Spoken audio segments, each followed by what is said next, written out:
जीवम जीवम दवम जिणवरवसहेण जीर्णने दिठं देविन्दविन्दवन्दं वन्दे तं सर्वदा शिरसा। उद्गल द्रव्य के ऊपर हमने चर्चा प्रारंभ की है। कल जो अपन ने विषय देखा था ठीक से नहीं देख पाए थे, कुछ इंटरनेट की दिक्कत हो गई थी। आज संक्षेप में कल के विषय को पुनः दोहराता हूं मैं। देखिए, उद्गल संधि विच्छेद कीजिए। उद अधिक गल। उद मतलब पूर्ण, गल मतलब गलन। जो पूर्ण गलन स्वभाव वाला हो उसे पुद्गल कहते हैं। ये शब्दार्थ हो गया।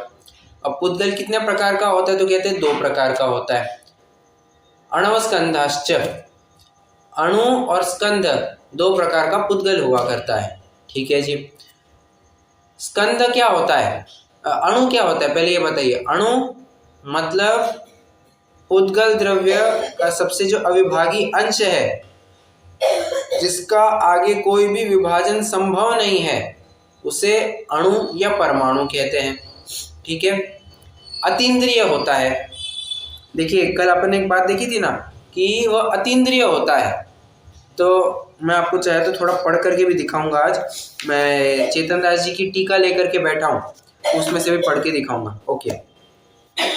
स्कंद किसे कहते हैं तो 2 या 2 से अधिक परमाणुओं के समूह को, उनके बंध को स्कंद कहते हैं। बराबर। मतलब स्कंद में कम से कम 2 परमाणु तो चाहिए। मैक्सिमम कितने हो सकते हैं, कितने भी हो सकते हैं, अनंत भी हुए तो भी चलेंगे। बराबर।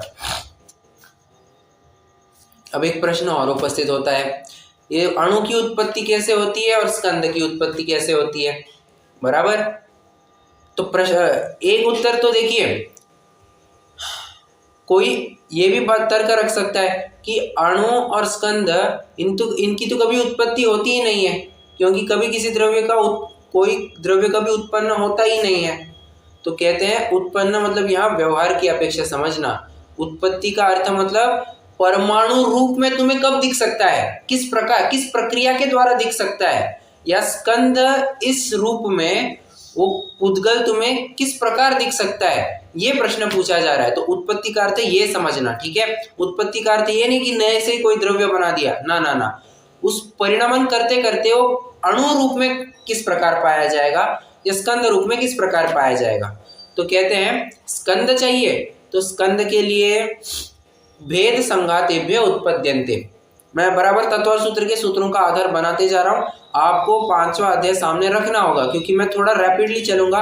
कल का भी प्रकरण कवर करना है और आज का भी प्रकरण मुझे कवर करना है, तो थोड़ा टाइम जरूर ज्यादा लगेगा।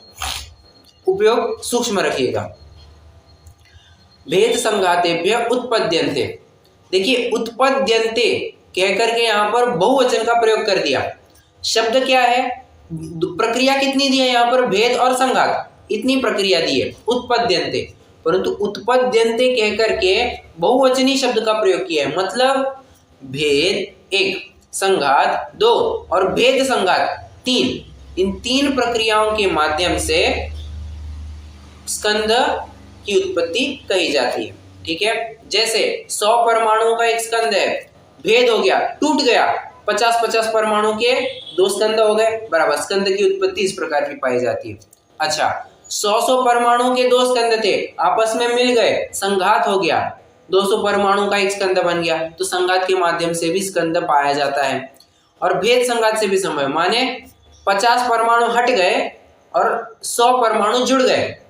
100 परमाणु का एक मूल स्कंद था, उसमें 50 परमाणु हट गए और 100 परमाणु और जुड़ गए। कितने हो गए, तो 150 परमाणु का भी एक स्कंद ही बन गया। तो कहने का तात्पर्य ये है, 3 में से किसी भी प्रक्रिया के द्वारा स्कंद हमें प्राप्त हो सकता है। ठीक है। अणु मतलब परमाणु किस प्रकार से प्राप्त होगा, बड़ी लॉजिकल बात है। अणु जब हम कहते हैं तो वो सबसे अविभाज्य अंश बताया जाता है। तो अविभाज्य अंश करने के लिए आपको भेद करते करते ही आना पड़ेगा। अगर हमने कहा कि वह संघात से उत्पन्न होता है, तो संघात से उत्पन्न होता है ऐसा कहकर दिक्कत कहाँ पर आएगी? अगर हम कहें कि अणु या संघात से भी उत्पन्न होता है तो दिक्कत क्या आएगी?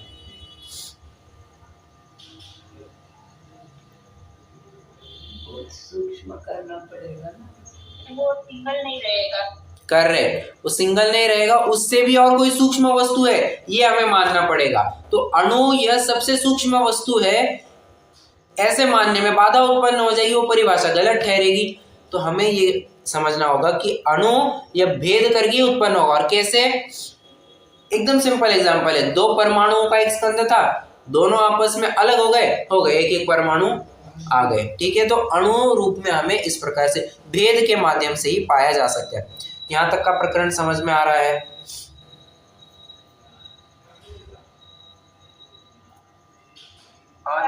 ओके, बहुत अच्छा। अब एक प्रश्न और उपस्थित होता है। आपने कहा भेद या संघात या भेद संघात किसी के भी माध्यम से स्कंद हमें प्राप्त हो सकता है, ठीक है जी। तो प्रश्न है कैसे, वो प्रक्रिया भी कैसे होगी? उस प्रक्रिया को पूर्ण, भेद की या संघात की या भेद संघात की, ये प्रक्रिया को भी पूर्ण करने के लिए कुछ शर्तें पूरी करनी होंगी क्या? तो कहते हैं हाँ। क्या शर्तें पूरी करनी होंगी? जो उस स्कंद है या वो परमाणु है, अभी अपन परमाणु का ही उदाहरण लेते हैं, ठीक है। परमाणु नंबर 1, अच्छा चलिए अपन ए और बी ऐसे नाम से लेते हैं। ए परमाणु है और बी परमाणु है, ठीक है। ए परमाणु के पास स्निग्ध गुण, स्निग्ध पर्याय है, और बी के पास रुक्ष है, ठीक है। तो कहते हैं उन दोनों का बंध कब हो सकता है? जब दोनों के अविभाग प्रतिशत, मतलब जो शक्ति के अंश है उनमें एग्जैक्टली 2 का डिफरेंस हो। मतलब मान के चलिए जो ए परमाणु ए है उसके अविभागी प्रतिच्छेद है 10, बी के है 12, तो बताइए इनका जुड़ान होगा या नहीं होगा?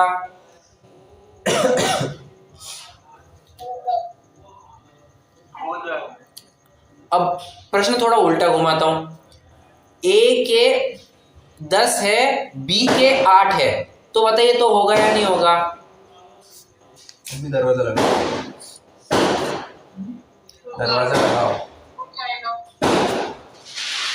हो जाएगा, बहुत अच्छा। अब अगला प्रश्न मेरा, अगर दोनों भी स्निग्ध हुए या दोनों भी परमाणु रुक्ष हुए और अंतर बराबर दोनों में 2 का है, ठीक है, एक का 10 है, एक का 12 है, तो बताइए बंध होगा या इनका जुड़ान होगा या नहीं होगा?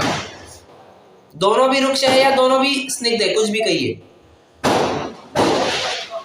तो कल मैंने कहा था कि नहीं होगा, किंतु मैं गलत था, मैं माफी चाहता हूँ, मैंने गलत आपको जानकारी दी, आपको थोड़ा सुधार करना होगा। मैंने आज चेतन दास जी की टीका पढ़ी, वहां पर साफ साफ लिखा हुआ है कि स्निग्ध रुक्ष का जोड़ा चलेगा और स्निग्ध स्निग्ध या रुक्ष रुक्ष तीनों भी जोड़े चल जाएंगे। क्या कहा? स्निग्ध रुक्ष ये भी जोड़ा चलेगा, स्निग्ध स्निग्ध ये भी जोड़ा चलेगा, और रुक्ष रुक्ष ये भी जोड़ा चलेगा, ठीक है। अब बताइए क्या उन दोनों का बंध संभव है या नहीं है?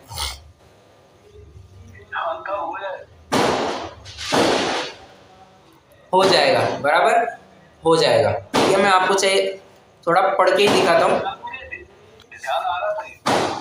हाँ, मैं भी थोड़ा सा कंफ्यूज हो गया था। अच्छा,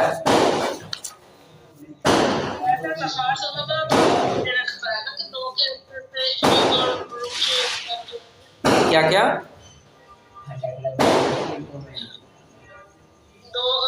10 और 8 जैसा आपने पहले बताया, ये वाला है तो 5 उसमें 3 तो नहीं दे रखे ना। आपकी आवाज ढंग से नहीं आई मुझे। तत्वार्थ सूत्र में जो मिलता है तो वो तो तीनों का मिलता ना। हाँ वही, मैं वही तो कह रहा हूँ, तीनों के मिलते हैं। मैं कल गलत कह दिया, मैंने थोड़ा गलत निरूपण किया। वो तीनों संभव है, स्निग्ध रुक्ष भी संभव है, स्निग्ध स्निग्ध भी संभव है, और रुक्ष रुक्ष भी संभव है। मेन पॉइंट है दो का डिफरेंस होना चाहिए। परफेक्ट, कैन बी रूक्ष और स्नेक, कुछ भी हो जाए वो चल जाएगा। करेक्ट। चाहिए मैं आपको थोड़ा पढ़ करके भी दिखाऊं, कहाँ गया वो जगन्य गुणानाम।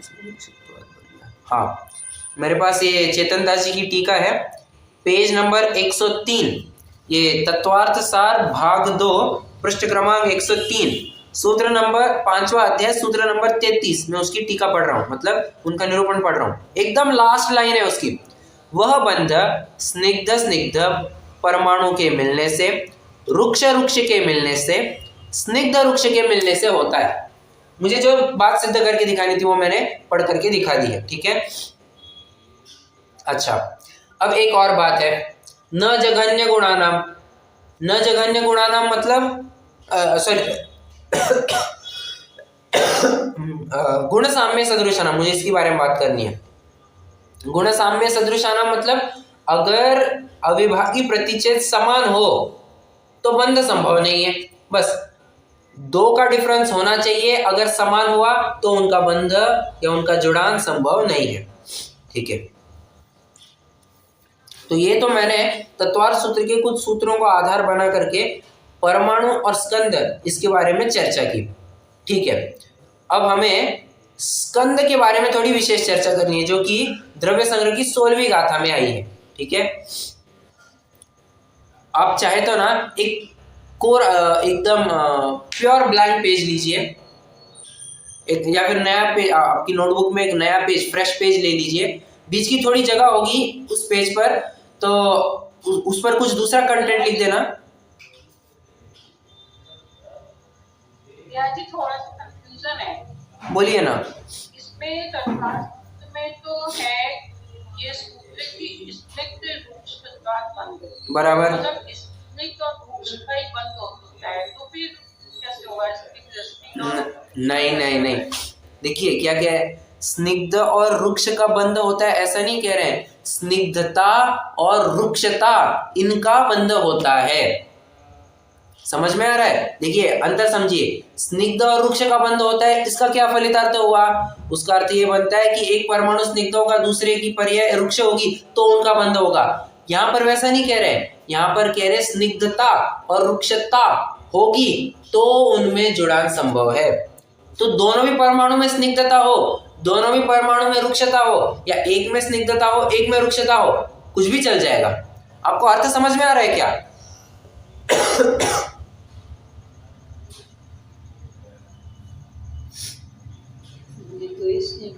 अनेक परमाणु में एक स्निग्ध गुण या फिर एक रुक्ष गुण की पर्याय तो होगी, कोई ना कोई एक पर्याय तो होगी ही होगी। बराबर, तो उसके लिए अगली कंडीशन दे दी, द्वैधिकादि गुणानाम तु, दो का डिफरेंस होगा तभी बंध हो पाएगा।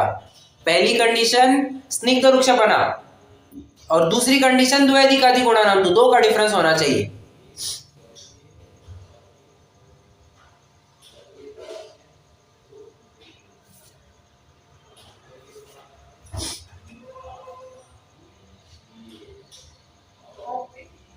ठीक है।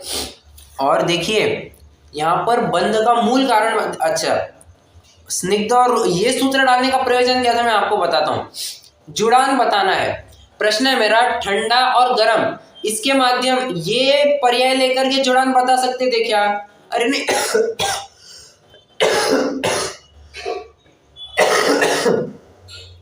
सॉरी, सिंपल सी बात है, जब भी हमें दो वस्तुओं में जुड़ान दिखाना है तो कहीं ना कहीं वहां पर स्निग्धता और रुक्षता का संबंध आता ही आता है। हम क्या कहते हैं, दो वस्तुएं चिपक नहीं रही है, मतलब क्या, उनमें रुक्षता है। दो वस्तुएं जैसे तेल चिपक गया, उसमें क्या है, स्निग्धता है, बराबर। तो जुड़ान या बंधन दिखाने के लिए हमें स्निग्धता और रुक्षता ये जोड़ा सामने लेना पड़ा।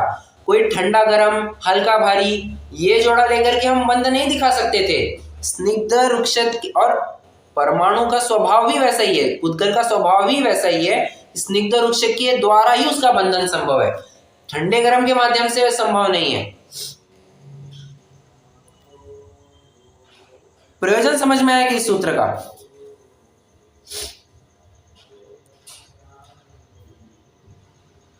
शशि जी आपके प्रश्नों को लेकर के मैं जवाब दे रहा हूँ।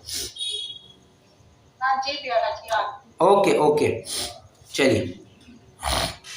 हाँ तो मैं ये कह रहा था एकदम फ्रेश पेज लीजिए, उस पर हमें एक चार्ट बनाना है। ऊपर लिखिए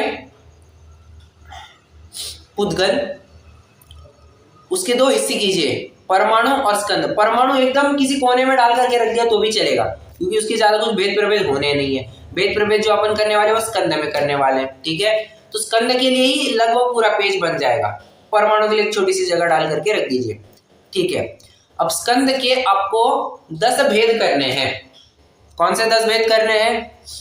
शब्द, बंध, सौक्ष्म्य, स्थौल्य, संस्थान, भेद, तम, छाया, आतप, उद्योत। 10 भेद कौन से गए? अभी आप ग्रंथ में से देख करके लिख सकते हैं आप, पर मुद्दा इतना ही है, आपको चार्ट फॉर्म में बनाना है, आपको कोई थियोरेटिकली नहीं लिखना है। और आपको बता दूं, इसमें से आपको एक प्रश्न देखने को मिलेगा, मैं 100% कह रहा हूं, आपको इस गाथा में से एक प्रश्न तो जरूर देखने को मिलेगा ही मिलेगा। तो ये चार्ट ध्यान से बनाइए आपका फिर वो प्रश्न अभी याद हो जाएगा, ठीक है। चलिए एक मिनट, मैं ग्रंथ भी निकाल लूं।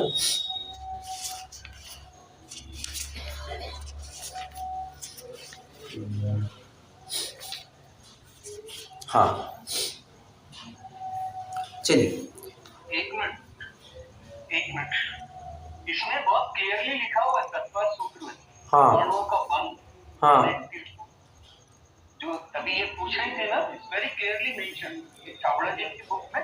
हाँ। दूसरा मैं आपसे एक चीज और पूछ रहा था कि आपने बताया चेतन दास जी की का भाग 2। हाँ क्या बताया था? 103 सूत्र है। पेज 103। हाँ, और क्या कुछ और भी बताया था आपने? मैं ये कह रहा था 5वें अध्याय का 33वां सूत्र है वो, वहां पर। हाँ, और ये जो मैं भी देख के बता रहा हूँ, उसमें बहुत क्लियरली मेंशन है कि इनका नहीं होगा, कब होता है और इनका होता है बंद परमाणु, बहुत क्लियरली डिफाइन किया हुआ है। क्या दिया है? यस यस, मैं आपको पढ़ के बताया था और क्लियर। इसमें देखिए किनका नहीं होता, जगन्य गुण वाले पुद्गलों का और सामान्य गुण वालों का, राइट? बराबर। हाँ, फिर कब होता है?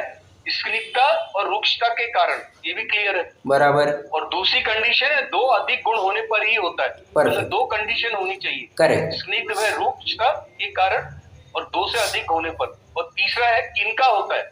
स्निग्ध से, रुक्ष का रुक्ष से, स्निग्ध का रुक्ष से, जो आपने अभी क्लियर कर दिया। यस, थोड़ा सा ये हो रहा, correct, right? It's very clear. Correct, clear. सबको समझ में आया? अच्छी बात पढ़ के दिखाई। कोमल जी, शशि जी, कुमकुम जी, आपको समझ में आया? ओके, बहुत अच्छा। नहीं, प्रश्न उपस्थित करना भी अच्छी बात है, और प्रश्न के समाधान मिलने के बाद आपको समझ में आना, ये भी बहुत अच्छी बात है, क्योंकि प्रश्न उत्पन्न हुए बिना हमारा अज्ञान दूर नहीं होगा। इसलिए जितने प्रश्न उत्पन्न हो, आप प्रश्न कीजिए, मैं अपनी बुद्धि अनुसार जरूर उसका समाधान करूंगा, ठीक है। अब आइए 16वीं गाथा हमें देखनी है। अपन क्या कर रहे थे ये स्कंद के हम भेद बना रहे हैं, ठीक है। तो क्या क्या बनेंगे? कहते हैं शब्द, बंध, सद्दो मतलब शब्द, बंधो मतलब बंध, सुमो मतलब सूक्ष्म, थूलो अर्थात स्थूल, संठान मतलब संस्थान, भेद मतलब भेद, तम मतलब अंधकार, छाया, उज्जोत मतलब उद्योत, आदव आतप, ठीक है। ये हो गए 10।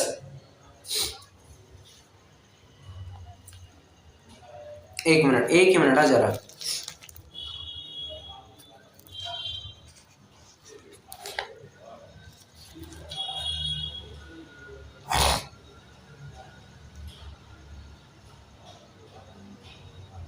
हाँ, उसमें एक बार मैं थोड़ी सी गलत कह गया। देखिए, गलतियाँ होती है तो थोड़ा सा स्वीकार करके चलिए। मैंने अभी कहा कि स्कंद के भेद है, स्कंद के भेद नहीं, परमाणु पुद्गल के भेद लेना। स्कंद के भेद मत लीजिए, पुद्गल के भेद लीजिए, क्योंकि इसमें कहीं ना कहीं आपको परमाणु भी देखने को मिल जाएगा। ठीक है, तो आपने जो परमाणु और स्कंद ऐसे दो भेद किए हैं ना, उसको हटा दीजिए और सिर्फ पुद्गल के नीचे 10 भेद लिख दीजिए, वैसा कीजिए। ठीक है, अब उसमें भी जो शब्द है उसका एक बहुत बड़ा चार्ट बनेगा। कैसे? चलिए आपको मैं होमवर्क देता हूं। मैं तो जानता हूं कैसे भेद प्रभेद बनेंगे, किंतु आपके लिए होमवर्क, आपको टीका पढ़ करके बराबरी से उसके भेद प्रभेद चार्ट फॉर्म में बनाने। और एक और बात, आपको ग्रुप पर भी डालना है। आज डालिए, कल डालिए, बट कल की कक्षा के पहले मैं आपसे देखना चाहूंगा। पक्का प्रॉमिस? होमवर्क करेंगे सभी जन, इतना छोटा सा, ज्यादा नहीं, 10 मिनट लगेंगे सिर्फ। ओके,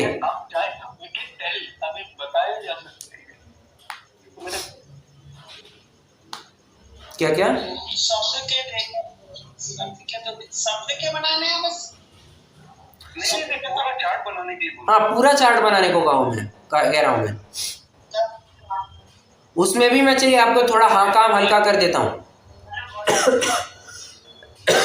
थोड़ा काम हल्का करता हूँ।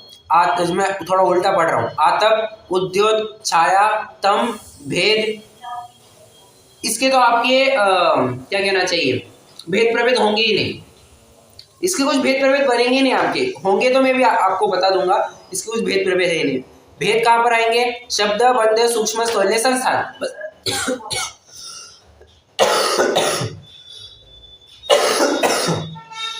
हाँ, तो पहले 5 में ही आपको भेद बनाना है। उसमें भी माइक चालू है आपका?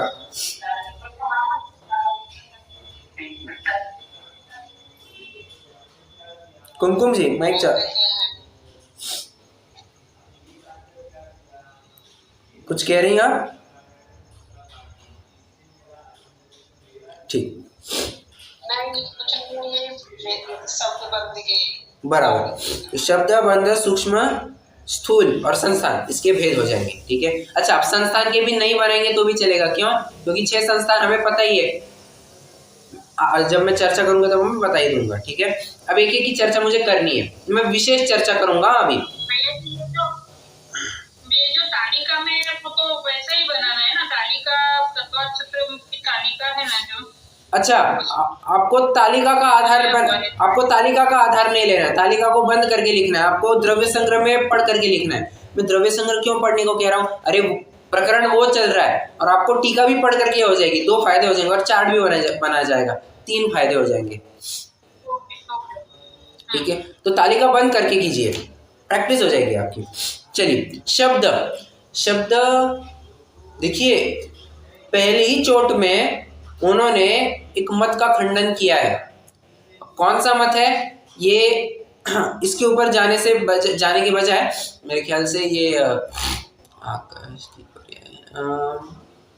ये ब्रह्मवादी है मेरे ख्याल से। जहाँ तक मैंने रिसेंटली पढ़ा है, ये शायद ब्रह्मवादी है, अद्वैत ब्रह्मवादी, जो ये मानते हैं कि शब्द ये आकाश की पर्याय है।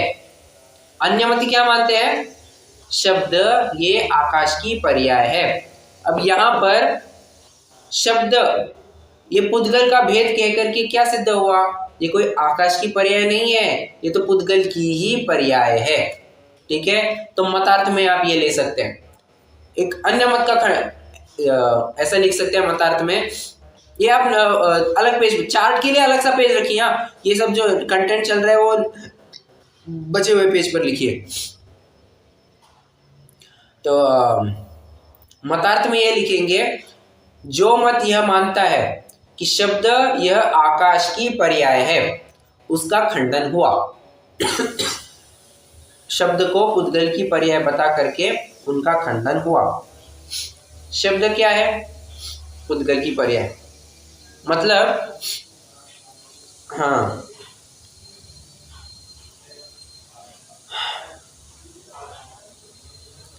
शब्द, अच्छा, शब्द होते कैसे हैं?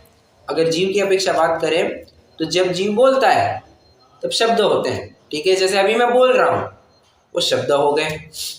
प्रश्न है मेरा जीव नहीं बोलेगा तो क्या शब्द नहीं होंगे?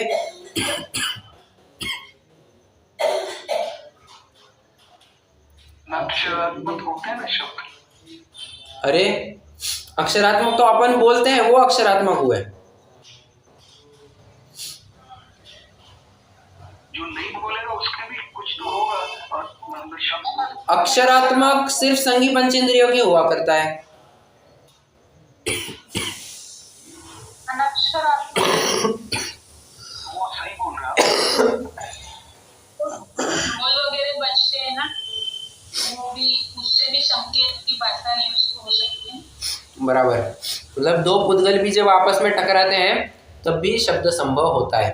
मतलब इससे सिद्ध क्या हुआ, जीव बोले या ना बोले उससे शब्दों के ऊपर कुछ फर्क नहीं पड़ेगा। हाँ, जीव के होने से वहां पर वो बोलने का यत्न करेगा, भाषा वर्गणा वहां पर शब्द रूप परिणमित होंगी, तो वहां पर हमें सुनाई देगा।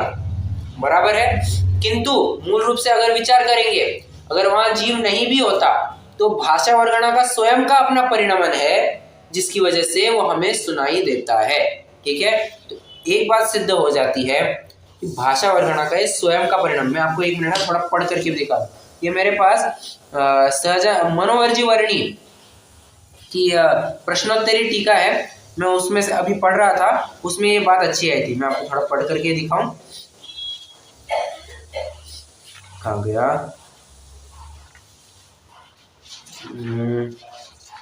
एक ही मिनट दीजिए मुझे बस।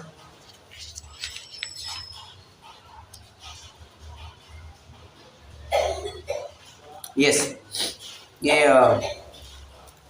देखिए मैं पढ़ता हूं। प्रश्न ऐसा है, ये भाषात्मक शब्द तो जीवों के शब्द है, इनको पुद्गल द्रव्य की पर्याय क्यों कहा? बराबर यही प्रश्न चल रहा है अपना, आया ना? पहले कंफर्म कीजिए। बस अब मैं समाधान पढ़ता हूं। यद्यपि, ध्यान से सुनना, यद्यपि भाषात्मक शब्द की उत्पत्ति जीव के संयोग से होती है। फिर से मैं पुनः पढ़ता हूं। यद्यपि भाषात्मक शब्द की उत्पत्ति जीव के संयोग से होती है। जीव ने जो पहले शब्दादि पंचेंद्रिय विषयों के रागवश सुस्वर या दुस्वर प्रकृति का बंध किया था, उसके उदय के निमित्त से है। मतलब सुस्वर दुस्वर जो भी मानता था उस हिसाब से हो रहा है ये सब। तथापि निश्चय से भाषा वर्गणा नामक पुद्गल स्कंद के ही परिणमन है। फिर से, निश्चय से भाषा वर्गणा नामक पुद्गल स्कंद के ही परिणमन है। अतः भाषात्मक शब्द पुद्गल द्रव्य के पर्याय कहे गए हैं। समझ में आया? ये बात क्लियर हो गई क्या?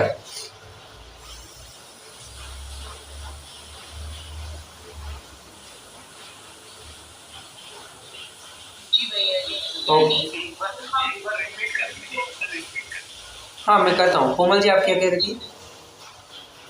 यानी हम जो बोल रहे थे, हाँ, वो निमित्त में तो जीव होगा, लेकिन वो है पुद्गल के पर्याय, और इसके लिए पुद्गल के बीच में शब्द भाषात्मक। करेक्ट। ठीक है, मैं डॉक्टर साहब आपके लिए एक बार फिर से रिपीट करता हूँ, और इसके बाद कोमल जी आपने जो मुद्दा उठाया है उसको भी मैं इसके बाद तुरंत उठाता हूँ। ठीक है, महत्वपूर्ण प्रकरण है, इसके ऊपर मैं थोड़ा जोर दूंगा। इस पे थोड़ा टाइम गया तो भी चलेगा, कोई दिक्कत नहीं है, आपको कोई जल्दी नहीं है। आज मैं इतना प्रकरण पूरा कर ही दूंगा। देखिए फिर से प्रश्न समेत पढ़ता हूँ, ध्यान से सुनिए, सभी के लिए ये भाषात्मक शब्द तो जीवों के शब्द है, इनको पुद्गल द्रव्य की पर्याय क्यों कहा? ठीक है, यद्यपि भाषात्मक शब्द की उत्पत्ति जीव के संयोग से है। एक, जीव ने जो पहले शब्दादि पंचेंद्रिय विषयों के रागवश सुस्वर या दुस्वर प्रकृति का बंध किया था, उसके उदय के निमित्त है। बात दो, तथापि निश्चय से भाषा वर्गणा नामक पुद्गल स्कंद के ही परिणमन है। मतलब ये जो शब्द है ये भाषा वर्गणा की का ही परिणमन है। अतः भाषात्मक शब्द पुद्गल द्रव्य के पर्याय कहे गए हैं।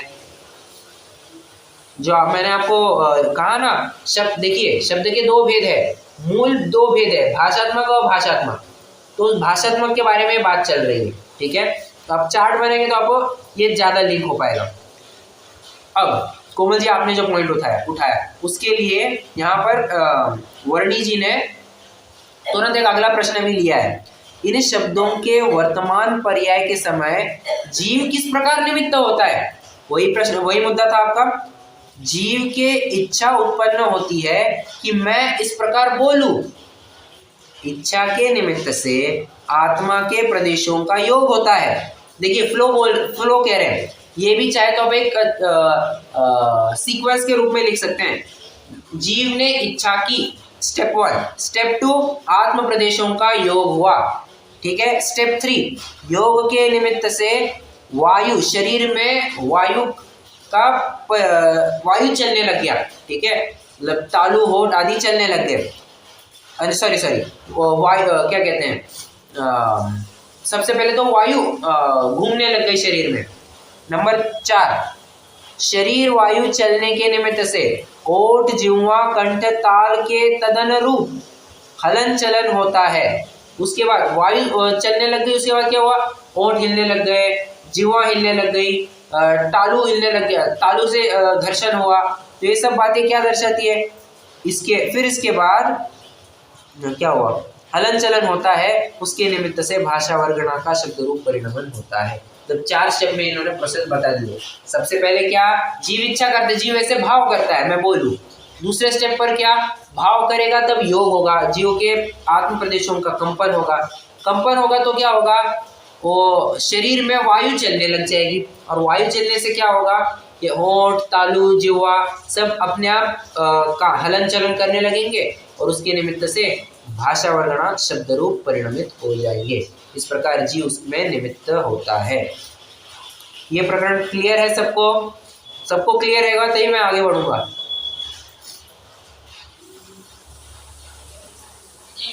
Okay okay good.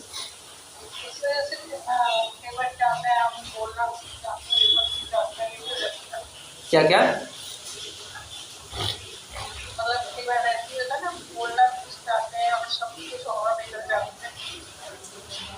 तो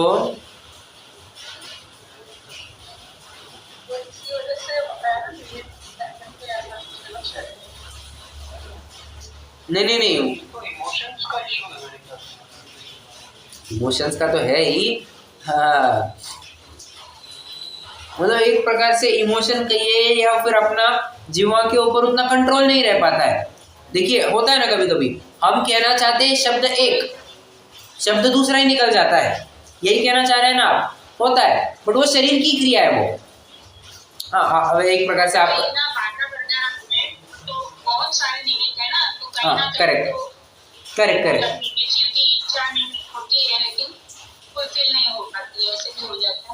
बराबर सही बात है, शशि जी सही बात है।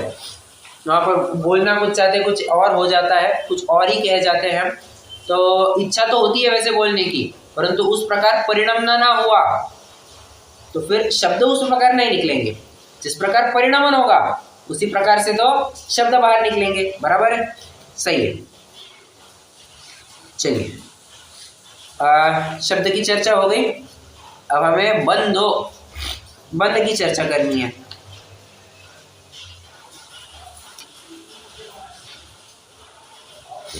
देखिए बंध किसे कहते हैं, ध्यान से सुनना। बंध की परिभाषा हम प्रवेशिका में भी पढ़ करके आए हैं। कहाँ पढ़ी थी, स्कंद की परिभाषा पढ़ने से पहले, पढ़ने से पहले हमने बंध की परिभाषा पढ़ी थी। क्यों, जब तक बंध नहीं समझेंगे तब तक स्कंद नहीं समझेंगे। क्यों, स्कंद ये बंध ही से तो बनता है, 2 या 2 अधिक परमाणुओं के बंध से, संघात आदि से भी होता है, भेद से भी होता है, किंतु मैं कहना क्या चाह रहा हूँ, जुड़ान ही तो है वो। जब तक जुड़ान बना नहीं रहेगा वो स्कंद कैसे कहलाएगा। बराबर है, तो बंध किसे कहते हैं, 2 या अनेक पदार्थों के परस्पर बंध हो जाने को बंध कहते हैं। यहाँ पर क्या कहा, परस्पर बंध हो जाने को बंध कहते हैं।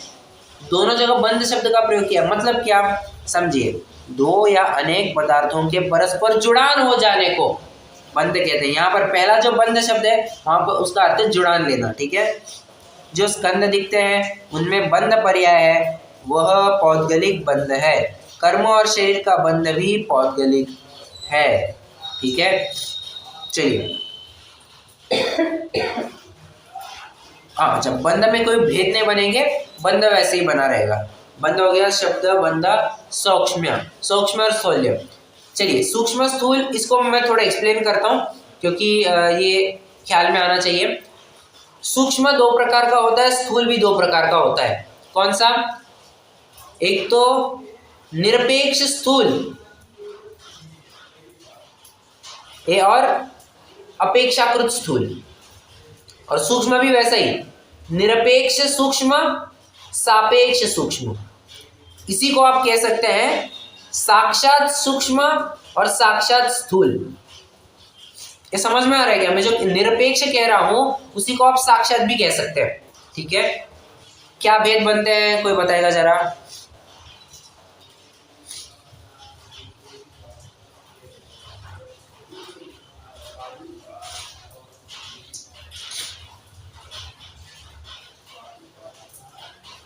सिंपल सी बात कहूं मैं, स्थूल और सूक्ष्म इन दोनों के प्रत्येक के सापेक्ष और निरपेक्ष ऐसे दो भेद बनते हैं।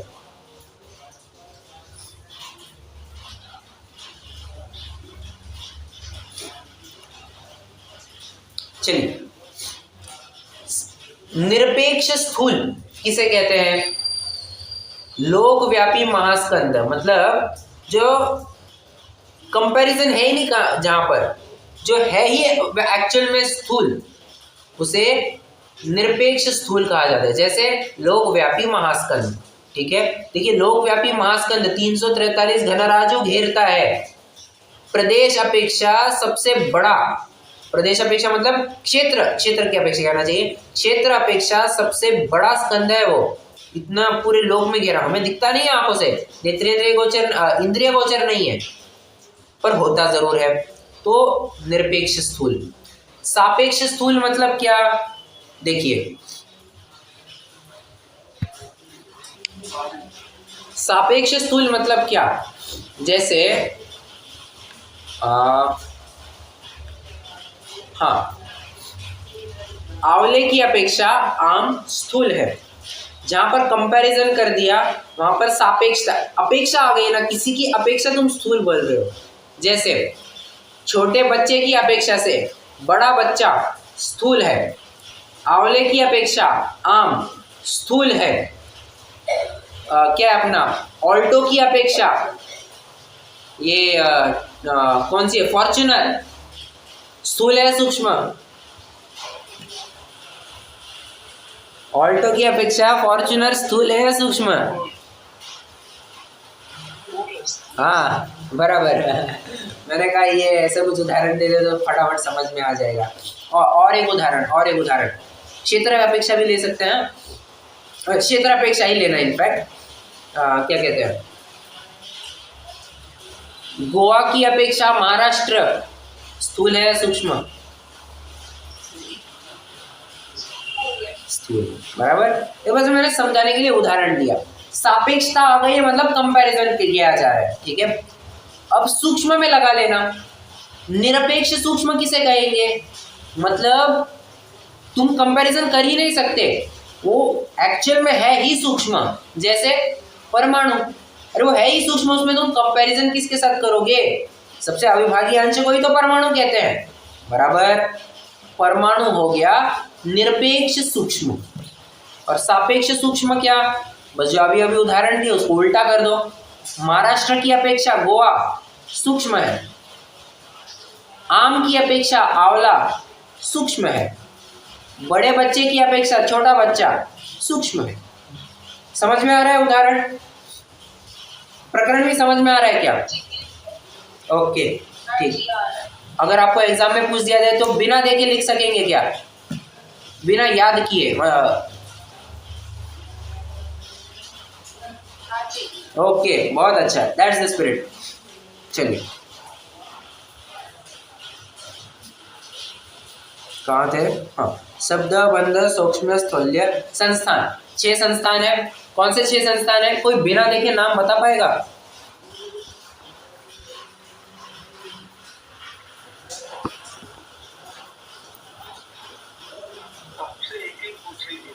नहीं नहीं नहीं नहीं नहीं, एक ही जन 6 बताएगा।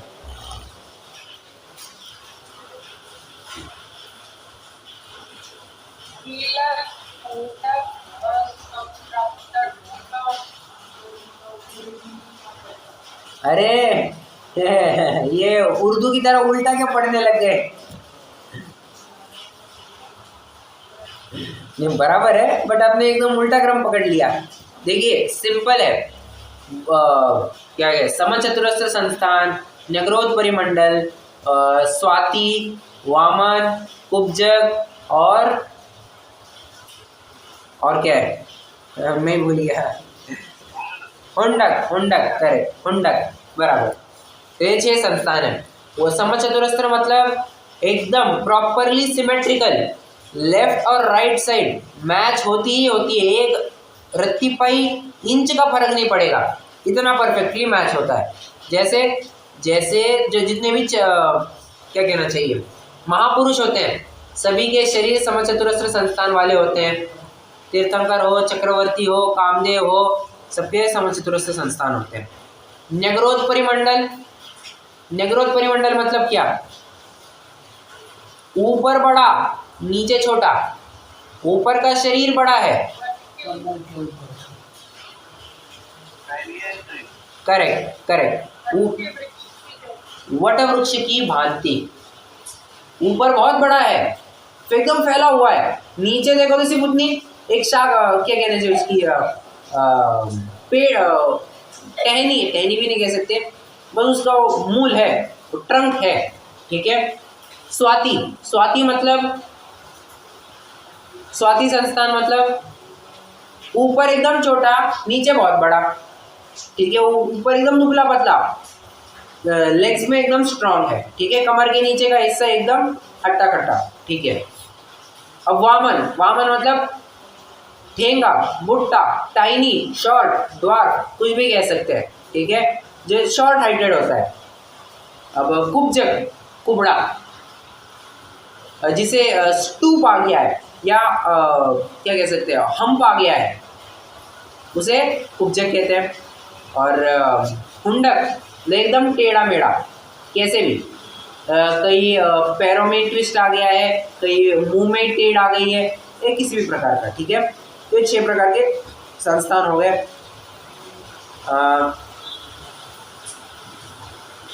भेद, भेद मतलब क्या? जिसके भी खंड होते हैं वो भेद हो गया, खंड हुआ भेद हो गया, ठीक है। सिंपल सी बात थी। तम और छाया, तम मतलब अंधकार, छाया मतलब क्या कहना चाहिए, शैडो, शैडो कहेंगे, ठीक है। तम मतलब अंधकार, डार्कनेस, ठीक है। प्रश्न है मेरा, दोनों में अंतर क्या है? देखिए, तम और छाया में अंतर ऐसा है, जब तम होता है, अंधकार होता है, तब प्रकाश नहीं होता है, और छाया के साथ साथ प्रकाश पाया जा सकता है। एक मुद्दा हो गया। दूसरा, छाया आश्रय के लिए ली जाती है, अंधेरे में कोई आश्रय नहीं लेता है कोई विश्राम के लिए अंधेरा नहीं करता है। मतलब मैं ये कहना चाह रहा हूँ, कोई विश्राम करने के लिए अंधेरे में नहीं जाता है, विश्राम कर लेके छाया में जाता है, ठीक है। तो ये कुछ अंतर के बिंदु समझना चाहिए। तम हो गया, छाया हो गया। आतप और उद्योत, आतप माने जिस प्रकार सूर्य हो गया, जिसकी तासीर तो है एकदम ठंडी, किंतु उसका बाहर में व्यक्तिकरण है एकदम उष्ण। क्या कहा? तासीर है मतलब स्वभाव से एकदम शीतल है, किंतु बाहर से बहुत ही गर्म है, ठीक है। और उद्योत, उद्योत मतलब होता है अंदर की तासीर भी ठंडी और बाहर का व्यक्तिकरण भी ठंडा, जैसे चंद्रमा हो गया, बराबर। ये कुछ उदाहरण हो गए। अब ये सब क्या है? ये सभी के सभी पुद्गल की पर्याय है। पुद्गल दव्वस्य पुष्पज्जाया, ठीक है। ये प्रकरण समझ में आया क्या सभी को? मैंने आपको अच्छा ये बताइए, समझ में आया ना? ओके। अब इसी के लिए तत्वार्थ सूत्र का सूत्र भी पकड़ लीजिए। शब्द बंध सूक्ष्म स्थौल्य संस्थान भेद तमन छाया तपोद्योतवंतश्च 24वां सूत्र है 5वें अध्याय का। बस आगमार्क भी आप लिख सकते हैं। हो गया, आगमार्क भी हो गया यहाँ पर। बस और क्या है, उद्गल द्रव्य की चर्चा अपनी हो गई है। बस एक फटाफट में 2 मिनट में एक छोटी चर्चा करना चाहूँगा। उद्गल द्रव्य के अलग प्रकार से भी और भेद किए जाते हैं। ये शब्दबंध तो है ही, उद्गल द्रव्य के और भी अन्य प्रकार से भेद किए जा सकते हैं। जैसे स्थूल स्थूल, स्थूल स्थूल सूक्ष्म, सूक्ष्म स्थूल, सूक्ष्म सूक्ष्म सूक्ष्म। कहाँ से लेकर कहाँ तक जाना है? पाषाण से लेकर, पाषाण मतलब जिसको भेदा भी जा सकता है और एक जगह से दूसरी जगह भी ले जा सकता है, ठीक है, वो स्थूल स्थूल हो गया। स्थूल मतलब जैसे जल हो गया, दूध हो गया, इनमें भेद नहीं किया जा सकता, इनके टुकड़े नहीं किए जा सकते हैं, किंतु इनको एक जगह से दूसरी जगह ले जाया जा सकता है। ओके। तीसरा स्थूल सूक्ष्म, जो भी विषय नेत्रेंद्रिय के विषय जितने भी विषय नेत्रेंद्रिय के ही विषय बनते हैं, जैसे फिर से जो भी वस्तुएं मात्र नेत्रेंद्रिय के विषय बनती है, जैसे प्रकाश हो गया, अंधकार हो गया, चांदनी हो गई, ये सब क्या है? ये मात्र नेत्रेंद्रिय के विषय है। ये स्थूल सूक्ष्म में चले जाएंगे। सूक्ष्म स्थूल में क्या चला जाएगा? नेत्रेंद्रिय को छोड़कर के बची हुई जितनी 4 इंद्रियां हैं, उन चारों इंद्रियों के विषय कहाँ चले जाएंगे? सूक्ष्म स्थूल में चले जाएंगे। 5वां सूक्ष्म, सूक्ष्म में जितने भी स्कंद है, जो नेत्रेंद्रिय क्या है, जो पकड़ में नहीं आते हैं हमारे, ऐसे स्कंद, ये सूक्ष्म में चले जाएंगे। और सूक्ष्म सूक्ष्म परमाणु, ठीक है। तो ये हो गए उसके 6 भेद। किसी को यहाँ तक कोई शंका है? नहीं है तो अपन रुक जाएंगे। उद्गल द्रव्य की चर्चा भी अपनी पूरी हो गई है। यहाँ पर क्या है, थोड़ा पानी बहुत तेज़ बरस रहा है, तो मुझे बोलने में थोड़ी दिक्कत हो रही है क्योंकि आवाज़ बहुत है यहाँ पर। तो कुछ थोड़ा सा प्रकरण बचा है इस गाथा का, वो भावार्थ का प्रकरण अपन कर लेंगे। यहाँ तक के लिए कोई प्रश्न नहीं हो सकता है, मैं ऐसा समझ करके चल रहा हूँ, ठीक है। चलिए जिनवाणी स्तुति करेंगे।